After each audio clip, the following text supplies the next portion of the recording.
Dental implants are a wonderful solution to replace missing or broken teeth. Here are 3 things that your dentist may not have told you about dental implants. So the first one, dental implants are often a procedure that may be covered by your insurance, and the costs associated with it are no more than having a crown done in your mouth.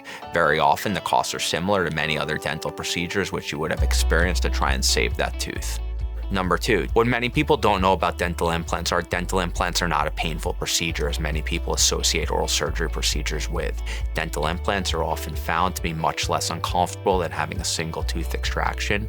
Most patients don't end up utilizing very much medication afterwards. Most patients are very comfortable after dental implant placement using over-the-counter Advil or Motrin. Number 3, dental implants are designed to last a lifetime. If dental implants are done properly, most patients will have them through the rest of their life with minimal care necessary. Here at our practice, we have a significant amount of expertise in dental implant placement. Our practice places hundreds of implants every year with a great success rate. Please come into our practice to learn more about dental implants or even a second opinion if you've discussed dental implants with another provider, and we could discuss how they can be of benefit to you.